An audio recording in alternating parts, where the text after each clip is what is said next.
Dans cette série de vidéos, je vais parler sur les triangles. Je vais parler sur les principales choses situées dans un triangle quelconque. Mais tout d'abord, avant de regarder ce playlist, cliquez sur abonner et j'aime et partagez cette vidéo. Allez. Mais ne vous inquiétez pas, car toutes les astuces qui seront données sont faciles et elles sont accessibles pour les débutants. Tout d'abord, qu'est-ce qu'une médiane? Dans un triangle, la médiane est issue d'un sommet, la droite qui passe par ce sommet et par le milieu du côté opposé.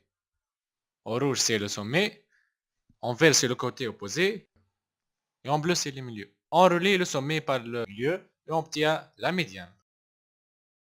On applique la définition sur les trois sommets A et B et C. On obtient trois médianes. On remarque que ces trois médianes sont concurrentes et ils sont séquentes en un seul point appelé G. Il est le centre de gravité de ce triangle ABC.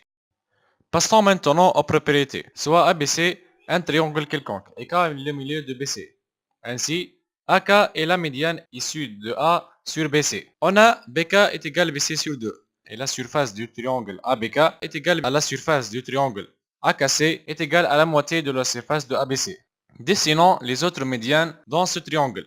Et on voit qu'ils sont concurrentes en un seul point qu'on a appelé G. Il est le centre de gravité. On dessine J les milieux de AC et I les milieux de AB. On a, d'après le théorème de Thalès, JK est parallèle à AB, IK est parallèle à AC et IJ est parallèle à ABC. Dans le même triangle ABC, on a les rapports AG sur AK est égal à BG sur BJ est égal à CG sur CI. Et ces trois rapports sont égaux à 2 tiers. On explique mieux que AG, c'est la distance qui sépare le sommet au centre de gravité, est égale aux 2 tiers de toute la médiane.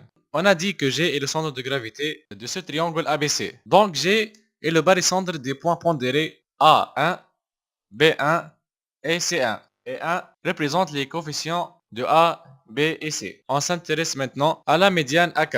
On a d'après le premier théorème des médianes, le carré de la distance AB plus le carré de la distance AC est égal à la moitié du carré de la distance BC plus 2 fois le carré de la distance AK. Maintenant, on essaie de simplifier cette équation pour trouver la longueur du segment AK.